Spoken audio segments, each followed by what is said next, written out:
Estamos falando a respeito de práticas espirituais e uma delas que deve estar presente na vida de todo cristão é a leitura bíblica.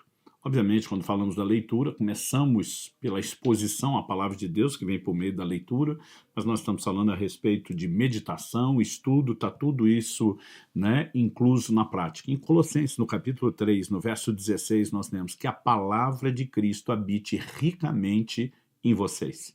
Né? Como que a palavra de Cristo pode habitar ricamente em nós?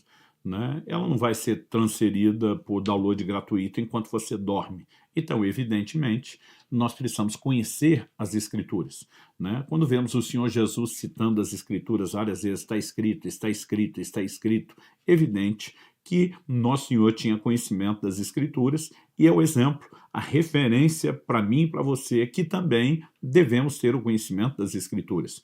Como eles chegavam a conhecer isso?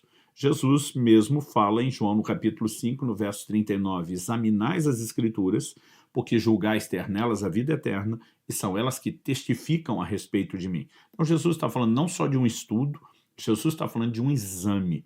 Né? As pessoas eram levadas a esse processo de meditação, de reflexão e muitas vezes de um estudo mais minucioso das Escrituras. Então, evidentemente, não podemos viver sem a palavra de Deus, né? E para que nós possamos ter acesso a ela, precisaremos da leitura, da meditação, do estudo da palavra. Eu acho que o tópico número 1 para começarmos aqui, entendemos o que a leitura bíblica, ou o que a palavra de Deus que conhecemos por meio da leitura, pode fazer por nós. Né? Longe de esgotar o assunto, eu queria apenas dar alguns motivos que te incentivem, né, a leitura bíblica e que te façam olhar dando mais importância para a palavra de Deus. Em Mateus, no capítulo 4, no verso 4, Nosso Senhor afirma, nem só de pão viverá o homem, mas de toda a palavra que procede da boca de Deus. Assim como o nosso corpo precisa do alimento físico para a sua subsistência, o nosso espírito precisa do alimento espiritual para a sua subsistência. Aliás, muitas vezes, né, nós percebemos que o crescimento espiritual está relacionado com o alimento que, por sua vez, é apresentado na própria Escritura como sendo a palavra de Deus. O apóstolo Pedro, por exemplo, ele, né, diz em 1 de Pedro, no capítulo 2, no verso 2, como crianças recém-nascidas, desejem o genuíno leite espiritual, para que por ele lhes seja dado crescimento para a salvação. Ao longo das Escrituras, nós vamos perceber que figuras como essa, né, que falam a respeito do alimento espiritual, sempre estão relacionadas com a palavra de Deus. Né? Então, o apóstolo Paulo fala que a criança precisa de leite, mas que os adultos podem comer alimento sólido e sempre se está relacionado com a palavra de Deus. Então, há um crescimento que vem do alimento espiritual e precisamos, de fato, nos encher da palavra para que possamos crescer espiritualmente. Mas além de alimentar o nosso espírito, no sentido de um desenvolvimento espiritual genérico, nós precisamos entender que a palavra também é alimento para a nossa fé. A Escritura diz que o justo viverá da fé. Todo o nosso relacionamento com Deus é baseado em fé. Né? Hebreus 11:6 diz, sem fé é impossível agradar a Deus. Tiago, capítulo 1, diz, peça, porém, com fé, não duvidando, porque o que duvida não vai receber do Senhor coisa alguma. Nós sabemos o quanto a fé é essencial. Não só o justo vive da fé, mas Romanos 1,17 diz que a justiça de Deus se revela no evangelho de fé em fé. Então, nós precisamos de uma fé crescente. E como podemos crescer na fé? De modo a agradar a Deus, experimentar mais de Deus.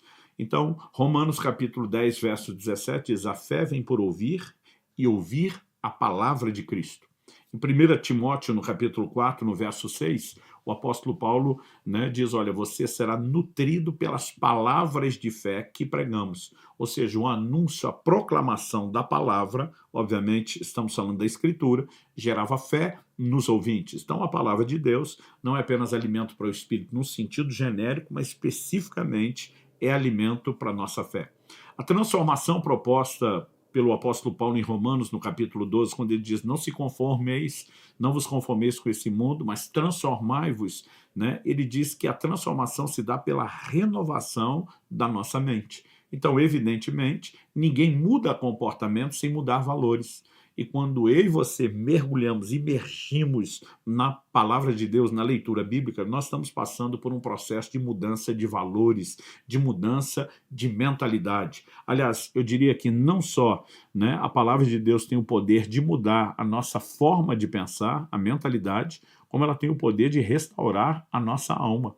Em Tiago, no capítulo 1, no verso 21, nós lemos: portanto, deixando toda impureza e acúmulo de maldade, acolham com mansidão a palavra implantada em vocês, a qual é poderosa para salvá-los. Quando lemos essa afirmação, por exemplo, na Almeida Atualizada, a expressão lida encontrada é a qual é poderosa para salvar a vossa alma, né? Interessante que a palavra salvar aqui não é a palavra sotero normalmente usada para falar de salvação no Novo Testamento, é a palavra sozo. Sozo tem a ideia de cura, de restauração. Então, quando você lê um texto, Jesus dizendo a alguém, olha, tua fé te curou, nas versões mais antigas, tua fé te salvou, a palavra ali é sozo, estava no contexto de cura, de restauração. Então, o Salmo 19:7 diz, a lei do Senhor é perfeita e restaura a alma. Há uma cura, há uma restauração para a alma, para as emoções que vem pela palavra de Deus. Então, imagine, por exemplo, uma pessoa que sofreu rejeição muito forte, intensa na vida, e começa a mergulhar na palavra e entender quem ela é aos olhos de Deus, o valor que tem, né? Declarações como a do Salmo 27:10, ainda que o meu pai e a minha mãe me desamparem, o Senhor me acolherá, corrige uma forma errada de pensar. A gente espera aí. Mesmo que pai e mãe, os últimos a desistir, tenham deixado de atribuir valor, eu começo a entender que eu tenho valor aos olhos de Deus. A palavra de Deus, ela não muda apenas a maneira como eu penso, mas ela restaura as minhas emoções, né? Emoções erradas, fundamentadas numa maneira errada de pensar, nas experiências, e que agora, pela revelação da palavra de Deus, começa a mudar completamente. Nós podemos ainda destacar a libertação da ignorância. Oséias capítulo 4, verso 6 diz, o meu povo perece porque lhe falta o conhecimento. Em João, no capítulo 8, no verso 32, Jesus diz, conhecereis a verdade e a verdade vos libertará. Então, nós podemos dizer não só que a verdade liberta, mas que o conhecimento da verdade, né? Ou seja, para que possamos conhecer a verdade de Deus, precisamos ter acesso à sua palavra. Então, muitas pessoas não sabem quem elas são, não sabem o que elas têm, não sabem o que elas podem em Deus por ignorância e acabam sendo vítimas da sua ignorância. O povo perece porque lhe falta o conhecimento, mas a revelação da palavra muda tudo. É por isso que Daniel 11:32 diz que o povo que conhece seu Deus será forte e fará proezas. Como podemos conhecer a Deus? O Deus que se chama de invisível, que nunca apareceu com forma nenhuma, por meio da revelação que ele faz de si na sua própria palavra, nas Escrituras, né? E podemos ainda terminar destacando aqui o que lemos em Josué no capítulo 1, no verso 8. Não se aparte da tua boca o livro dessa lei, antes medita nele de dia e de noite, tendo cuidado de fazer conforme tudo quanto nele está escrito, e a ênfase final é, porque fazendo assim, você irá prosperar em todos os seus caminhos. A palavra de Deus determina a nossa prosperidade. Não falo de riqueza, falo de ser bem-sucedido. Então, prosperidade no casamento é determinada pela palavra de Deus, se estamos entendendo ou não e praticando ou não esses mandamentos, né? Olhamos área após área da nossa vida, o conhecimento, a compreensão da palavra, a disposição de andar em obediência, não só nos leva às consequências, aos resultados que provêm dessa prática, mas também acrescentam a bênção de Deus, as intervenções sobrenaturais. Ou seja, não há como imaginar ter uma vida espiritual plena sem a palavra de Deus. Então, precisamos de alimento para o nosso espírito, alimento para a nossa fé, renovação da mente, restauração da alma, libertação da ignorância, a prosperidade completa. Como? Por meio da palavra de Deus. E a palavra de Deus não agirá em nós, a não ser por meio do conhecimento. Jesus diz, o Espírito Santo os fará lembrar daquilo que eu vos tenho dito. Eu gostei que o material que o Espírito Santo usa para trabalhar é o que nós já ouvimos de Jesus. Então eu digo para as pessoas, a leitura coloca um depósito da palavra de Deus dentro de nós. O Espírito Santo vai usar isso como matéria-prima depois para trabalhar e aplicar nas nossas vidas. Então sim, a leitura bíblica é essencial. Embora, como eu falei no início, vou repetir aqui, nós precisamos entender que a Bíblia não fala só de leitura, ela fala de meditação e ela também, né, fala a respeito de exame ou de estudo. A respeito da leitura, né, podemos começar destacando o que Deus falou a respeito dos futuros reis. Lá em Deuteronômio, no capítulo 17, né, nós vemos o Senhor fazendo a seguinte afirmação, né, de que o futuro rei deveria ter uma cópia do livro da lei, e o verso 19 diz assim, eu quero destacar aqui qual era o propósito dele ter a cópia do livro da lei, que era utilizá-lo. O rei terá esse livro consigo e nele lerá todos os dias da sua vida, para que aprenda a temer o Senhor seu Deus, a fim de guardar todas as palavras dessa lei e esses estatutos para os cumprir. Né? O verso 20 ainda diz, ele fará isso para que o seu coração não se exalte sobre seus irmãos e não se desvie do mandamento, nem para a direita, nem para a esquerda. Assim prolongará os dias no seu reino, ele e os filhos dele no meio de Israel. Então vamos lá. Não era todo mundo que podia ter uma cópia do livro da lei naquela época. As cópias eram manuais. Interessante quando você estuda o trabalho que os escribas tinham, a dedicação para fazer cópias do livro da lei. Eram cópias manuais, ou seja, não era um livro popular. Então, além dos sacerdotes, Deus está dizendo que o rei poderia ter uma cópia, mas a cópia não estava à disposição de todo mundo. Como a maior parte do povo tinha acesso à lei, nas leituras públicas, né, que eram feitas nos ajuntamentos. Então você percebe, por exemplo, o Senhor Jesus frequentando a sinagoga e que lá havia a leitura, né, da lei. Inclusive, num determinado momento, Jesus faz a leitura daquelas cotas que eles tinham, né, para esse tempo de leitura na sinagoga, e ele pega o livro do profeta Isaías. Mas o que nós temos em tempos recentes, quando eu falo recentes, não estou falando só de últimos anos e décadas, desde a Reforma Protestante, nós tivemos o advento da gráfica, né, de Gutenberg inventando aí a prensa ou imprensa, e por causa da gráfica, os livros se popularizaram e, entre eles, a Bíblia pôde ser colocada na mão de todo o povo. Hoje nós não dependemos nem da impressão gráfica, né? Temos cópias digitais da palavra de Deus disponíveis para ser baixados em qualquer celular, tablet, não importa quais sejam os recursos que a gente utilize. Ou seja, aquilo que antes não era para todo mundo, e o rei que ia governar o povo tinha uma ordem de Deus de ler, hoje nós podemos entender que todos podem usufruir. Então Deus não queria que apenas o rei lesse todos os dias.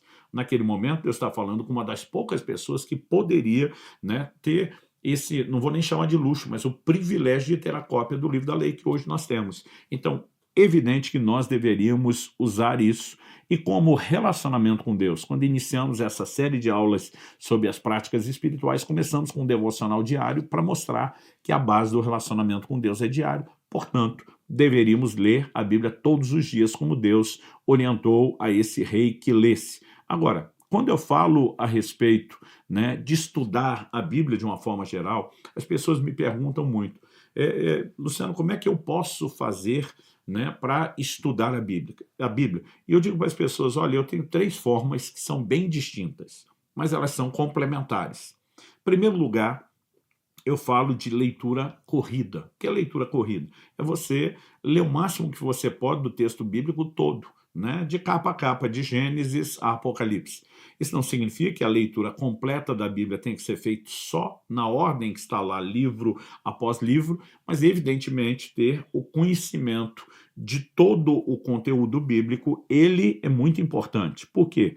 É preciso considerar o que toda a Bíblia diz sobre um assunto, não apenas aprender textos isolados, né? Eu sei que a memorização de versículos é importante. Eu comecei a fazer isso quando criança, né, no que nós chamávamos de a escola bíblica dominical nas igrejas, íamos aprendendo e memorizando porções da palavra, mas além de conhecer textos isolados, nós também precisamos de um conhecimento geral do todo, porque senão pode haver, como destacamos desde o início das aulas dos fundamentos doutrinários, pode haver engano, distorções doutrinárias que se dão sempre pela falta do conhecimento do todo. Por exemplo, em Mateus, no capítulo 4, quando, né, Jesus responde diante da primeira tentação de Satanás, está escrito, na próxima tentação ele diz, pula do pináculo do templo, porque está escrito. É quase como se dissesse, o senhor quer falar de Bíblia? Então vamos trazer Bíblia, e o diabo cita ipsis literis uma porção do Salmo 91. O que é que Jesus lhe respondeu em Mateus 4, 7? Também está escrito. E quando Jesus vem com esse também está escrito, ele falou, o que você citou realmente está na Bíblia. Mas a aplicação que você fez desse texto não concorda com o resto da Bíblia, porque tem outra porção que coloca por terra a sua tentativa de fazer esse texto dizer o que você está insinuando que ele diz. Então é nesse momento que a gente percebe o quê? Que a Bíblia explica a própria Bíblia. E sem o conhecimento do todo, nós podemos chegar a conclusões equivocadas. Isaías, no capítulo 28, no verso 13, a Bíblia diz, e assim a palavra do Senhor lhe será preceito sobre preceito, regra sobre regra, um pouco aqui, um pouco ali. Então, a soma, né, da palavra de Deus é que nos ajuda a ter a percepção do que, de fato, Deus está tentando comunicar. A tradução brasileira que temos da Bíblia, que teve como um dos seus revisores, Rui Barbosa, diz no Salmo 119, 160, a soma das tuas palavras é a verdade, e cada uma das suas justas ordenanças dura para sempre. Né? A versão revisada de Almeida também fala da mesma forma, a soma das tuas palavras é a verdade. Né? Ou seja, a verdade de Deus está na soma, no todo do que as Escrituras dizem. Interessante notar a própria abordagem que o Senhor Jesus fazia do assunto, né? Usando porções das Escrituras que confrontavam outras. A Bíblia não se contradiz, ela é um livro perfeitamente harmônico. Né? Mas olha o que Jesus diz. Mateus 22, a partir do 41, diz, estando reunidos os fariseus, Jesus lhes perguntou, o que vocês pensam do Cristo? De quem ele é filho? Eles responderam, de Davi. E Jesus perguntou, então como é que Davi, pelo Espírito, chama o Cristo de Senhor, dizendo, e agora ele vai citar uma porção do Salmo 110, né? Disse o Senhor ao meu Senhor, sente-se à minha direita, até que eu ponha os teus inimigos debaixo dos teus pés. Então Jesus dispara, depois de citar o texto bíblico, portanto, se Davi o chama de Senhor, como ele pode ser filho de Davi? O verso 46 termina dizendo assim, ninguém podia lhe responder uma palavra. E a partir daquele dia, ninguém mais ousou fazer perguntas. Porque várias perguntas iam sendo feitas pelos fariseus, pelos saduceus, por vários grupos, com o propósito de experimentar Jesus. Ele não só respondeu bem, mas no final ele diz, agora quem pergunta sou eu. Vocês dizem que o Cristo é filho de Davi, e havia de fato promessas de que o Cristo viria da linhagem de Davi. Jesus não estava negando isso, ele só pergunta, se Davi o chama de Senhor, como é que ele pode ser filho? O que você vai descobrir que Jesus está dizendo que a Escritura diz que ele é filho de Davi, mas ao mesmo tempo a Bíblia mostra que Davi o chama de Senhor, ou seja, ele não seria um mero descendente de Davi, ele não seria um mero governante natural, que teria o direito de governar o povo apenas por ser da linhagem de Davi, ou seja, em um nível de autoridade igual ao de Davi. Além de também ser filho de Davi, ele era um ente espiritual, né, que viria da forma como veio por concepção sobrenatural do Espírito Santo, o Deus encarnado, a quem Davi se dirigiria ao seu futuro descendente, na futura revelação de Cristo, chamando ele de Senhor sobre a sua própria vida. Então Jesus não estava anulando a declaração interior, mas ele está perguntando como é que nós conciliamos. E essa é a forma como nós interpretamos as Escrituras. E para que haja interpretações corretas, nós precisamos da visão do todo.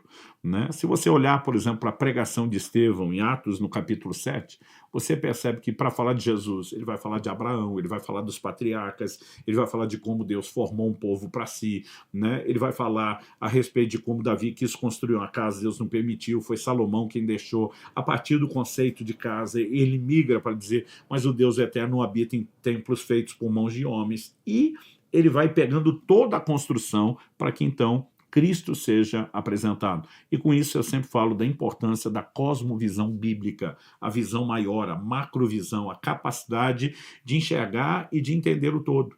Então, como é que nós vamos discutir doutrina sem conhecer o que a Bíblia diz? Paulo vai lá no livro de Gênesis para dizer, por meio de um só homem, né, entrou o pecado no mundo, Romanos 5,12, através do pecado a morte passou a todos os homens. Então, essa percepção do todo é importante e só virá por meio da leitura. E precisamos estar sempre lendo, para que a gente possa ir absorvendo, assimilando não só conhecimento e informação, mas também sendo trabalhado pelas Escrituras. Agora, eu gosto de observar que a palavra de Deus fala a respeito de meditação e não apenas da leitura. Né? Significa que a leitura ela vai colocar a palavra de Deus para dentro de nós.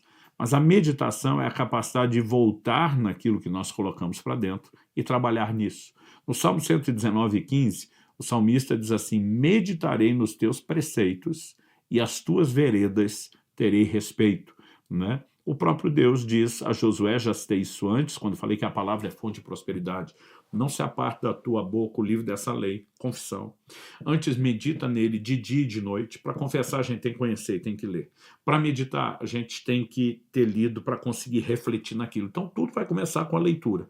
E depois nós temos aí os desdobramentos. Quando falamos da meditação, né, interessante observar que nós temos duas palavras hebraicas traduzidas como meditar. A do Salmo 119:15, que eu acabei de ler e citar aqui, é a palavra siak, e ela significa ponderar, conversar, murmurar, externar ideias, né? Já o que Josué capítulo 1, verso 8, não se aparte da sua boca o livro dessa lei, antes medita nele de dia e de noite, afirma, né? O Salmo 1:3, será como árvore plantada junto às águas, está falando daquele que medita na lei do Senhor noite e dia. Essa palavra é a palavra Hagá, ela significa cismar, resmungar, meditar, imaginar, refletir.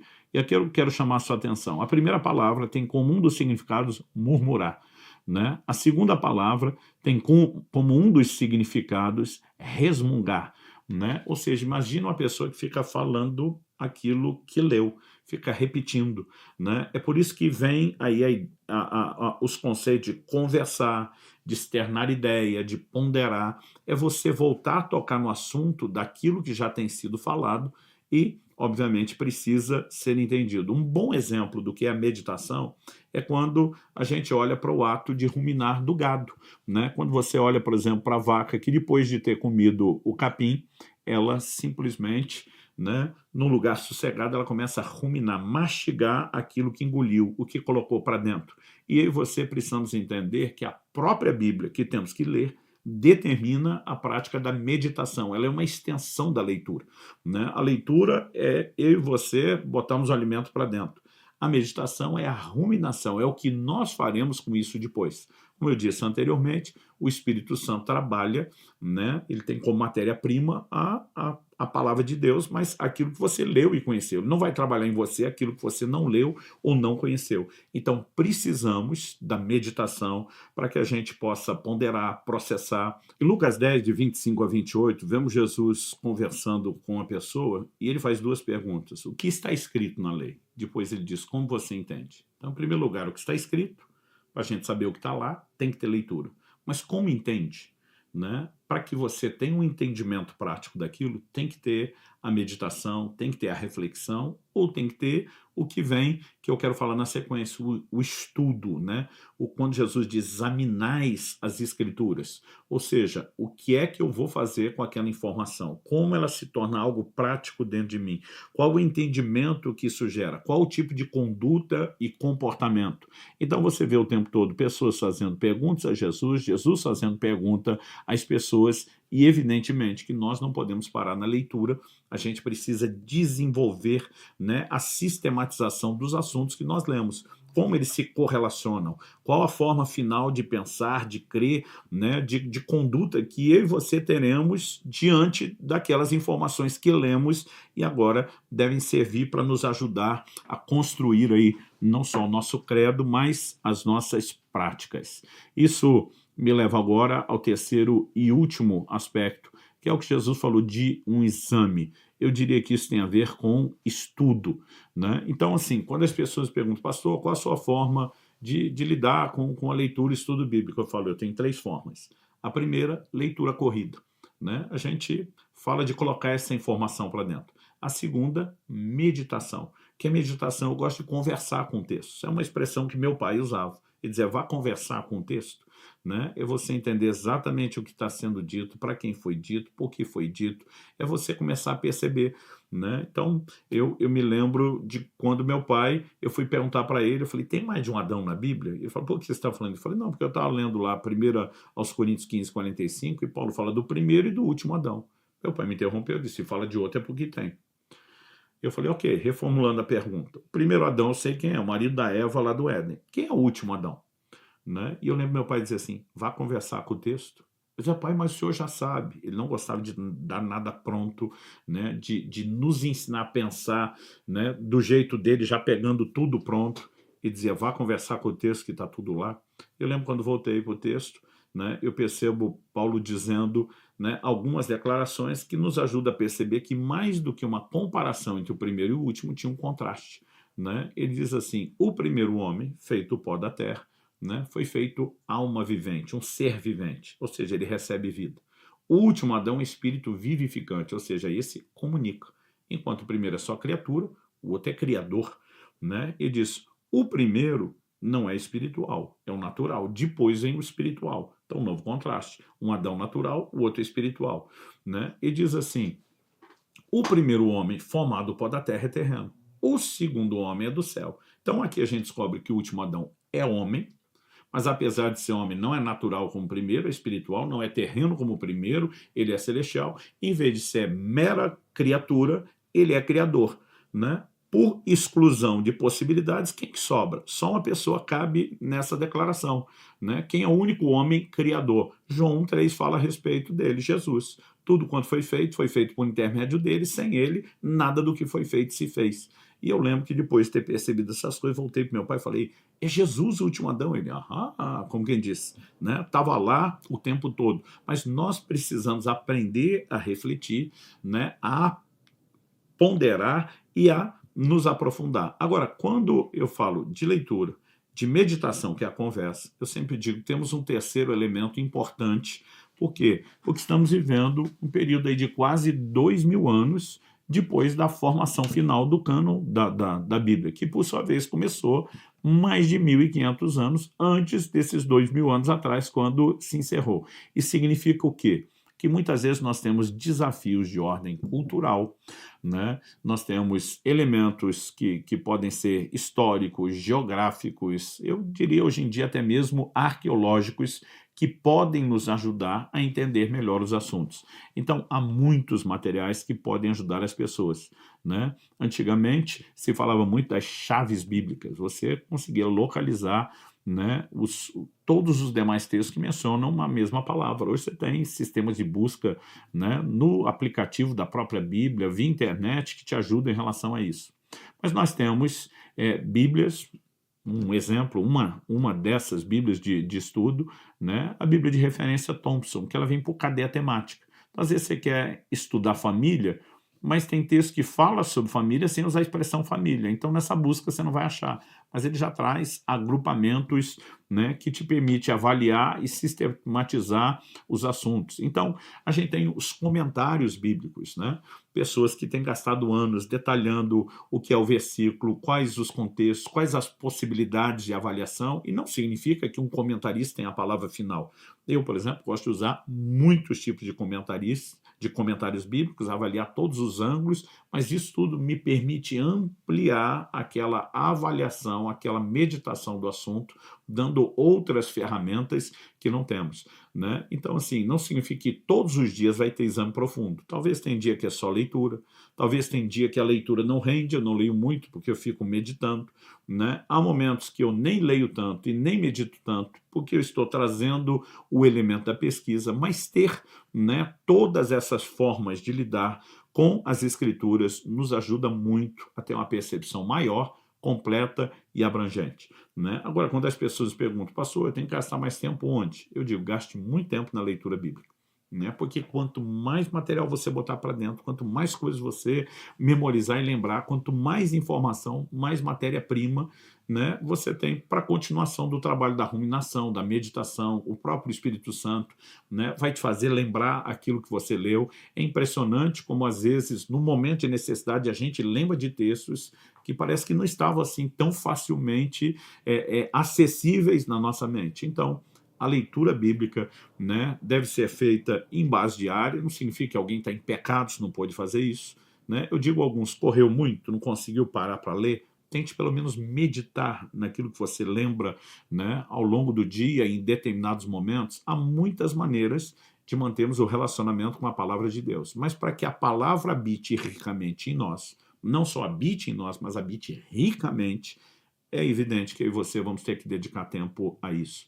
E numa época onde a vida está cada vez mais corrida, Talvez você vai ter que diminuir entretenimento, tempo em rede social, né? Tempo com outras formas de entretenimento e diversão para priorizar aquilo que deveria vir em primeiro lugar. É por isso que quando demos lá no início dessas aulas das práticas espirituais, né, a aula a respeito do devocional diário, dissemos que a melhor coisa é já no início do dia garantir essa parte de Deus, o tempo com Deus, né, o tempo das devoções que envolve adoração, oração e a leitura bíblica. Eu realmente oro e desejo a Deus que, por meio dessa instrução, tanto de fundamentação doutrinária como prática, a sua relação com Deus, suas práticas devocionais espirituais possam ser marcadas por um forte relacionamento com a palavra de Deus.